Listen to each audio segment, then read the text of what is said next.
नमो नमः मित्राणि। जैसा कि मैंने पिछली वीडियो में आपको संस्कृत शिक्षण की विधियों के बारे में बताया था, आज मैं आपको गद्य शिक्षण की विधि के बारे में बताऊंगी। ये बहुत ही इम्पोर्टेंट हैं, जो हर बार परीक्षाओं में आती हैं, चाहे वो आरपीएससी हो, चाहे वो पीजीटी हो, चाहे टीजीटी हो। जितनी भी संस्कृत की परीक्षाएं होती हैं उन सभी में ये शिक्षण विधियां आती हैं। तो प्लीज़ वीडियो को पूरा देखें और शेयर करें, सब्सक्राइब करें और कमेंट करके बताएं कि आपको वीडियो कैसा लगा। तो चलते हैं अपने टॉपिक गद्य शिक्षण विधि। गद्य साहित्य परिचय। गद्य का प्रथम दर्शन कौन है, किसमें है? गद्य का प्रथम दर्शन किसमें मिलता है? तो वो मिलता है आपका यजुर्वेद में। किसमें? यजुर्वेद में।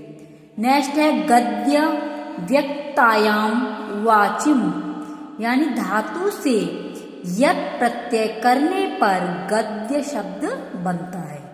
ये जो गद्य है, ये गद्य किससे बनता है? तो ये बनता है यत प्रत्यय करने पर गद्य शब्द बनता है। यत प्रत्यय लगा होगा तब आपका गद्य शब्द बनेगा। और गद्य कितने प्रकार का होता है? तो गद्य 2 प्रकार का होता है। कितने प्रकार का? गद्य 2 प्रकार का होता है। कौन कौन सा? कथा और आख्यायिका। कथा और आख्यायिका इम्पोर्टेंट चीज है। इसमें गद्य शिक्षण की विधियां काठिन्य निवारण की विधियां हैं। यानी जो गद्य शिक्षण की जो विधियां होती हैं वो कठिनाइयों का निवारण करती है, कठिनाइयों को हटाती है। उसी को हम गद्य शिक्षण विधि कहते हैं। नेक्स्ट है उद्बोधन विधि। इसी के अंदर उद्बोधन विधि, इसे बोलते हैं अर्थबोध विधि। क्या बोलते हैं? अर्थबोध विधि। यानी कि इसका प्रयोग कब करते हैं? तो इस विधि का प्रयोग प्राथमिक स्तर हेतु सर्वश्रेष्ठ माना जाता है। प्राथमिक स्तर हेतु श्रेष्ठ इस विधि के निम्न सहारे हैं। कौन सी विधि के? उद्बोधन विधि के निम्न सहारे हैं।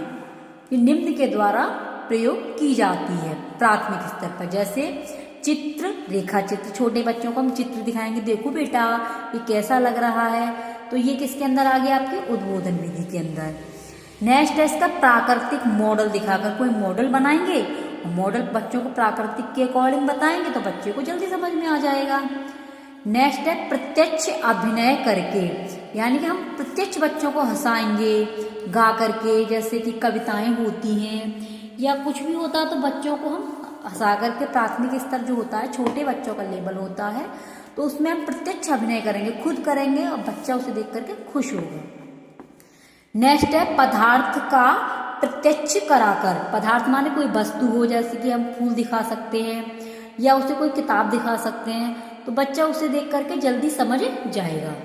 नेक्स्ट है इसी में गद्य शिक्षण विधि में प्रवचन विधि या उसे कथन विधि भी कहते हैं। तो प्रवचन विधि के कितने सहारे हैं? अनुवाद विधि, ये हम प्राथमिक स्तर पर ही करते हैं। कोश विधि ये उच्च स्तर पर की जाती है। नेक्स्ट है टीका विधि। टीका विधि टीकाओं तथा भाष्यों का प्रयोग करके की जाती है। और परिभाषा विधि आप जानते हैं कि परिभाषा दे करके जो विधि का प्रयोग किया जाता है उसे परिभाषा विधि कहते हैं। थर्ड नंबर की है स्पष्टीकरण। स्पष्टीकरण यानी कि सही तरीके से बोलना। इसके अंदर आता है व्युत्पत्ति के द्वारा। व्युत्पत्ति क्या होता है?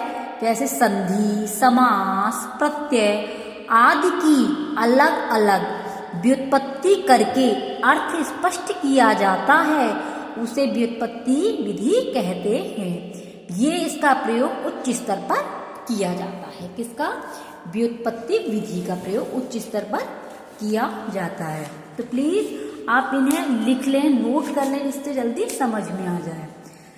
नेक्स्ट है वाक्य प्रयोग के द्वारा। जब हम कोई चीज पढ़ाते हैं तो हम वाक्य प्रयोग करते हैं जिससे बच्चा आसानी से समझ जाता है। नेक्स्ट है तुलना के द्वारा। जब हम कोई बच्चों को कोई टॉपिक समझाते हैं तो जब तक हम तुलना नहीं करेंगे तब तक बच्चे की समझ में नहीं आएगा।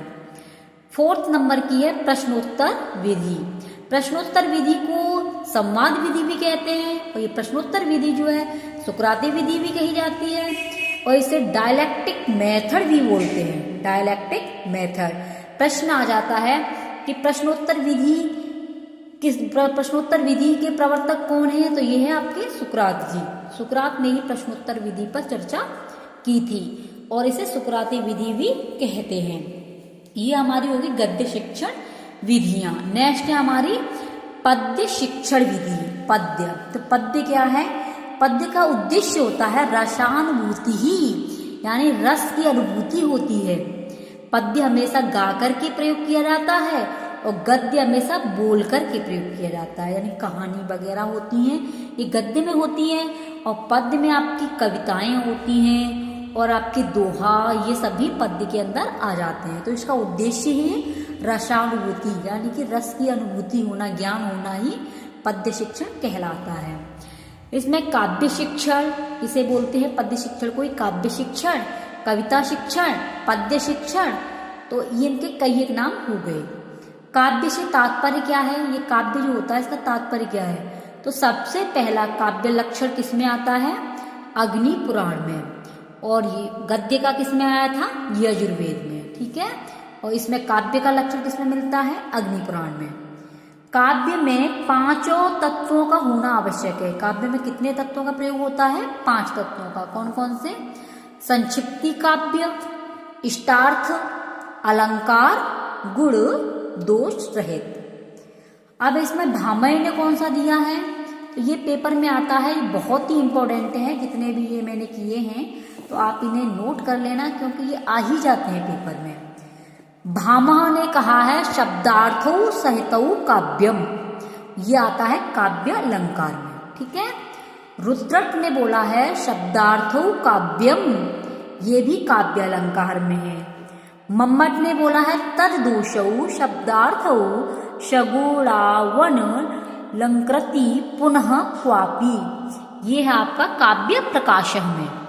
विश्वनाथ ने वाक्यम रसात्मकम काव्यम, ये आपका साहित्य दर्पणम में। ठीक है, नेक्स्ट है हमारा जगन्नाथ। जगन्नाथ ने बोला है रमणीयार्थ प्रतिपादक शब्द काव्यम, ये आपके रस गंगाधर में है। ठीक है, तो पंडित जगन्नाथ ने केवल शब्द को ही काव्य माना है। जो पंडित जगन्नाथ हैं उन्होंने केवल शब्द को ही काव्य माना है।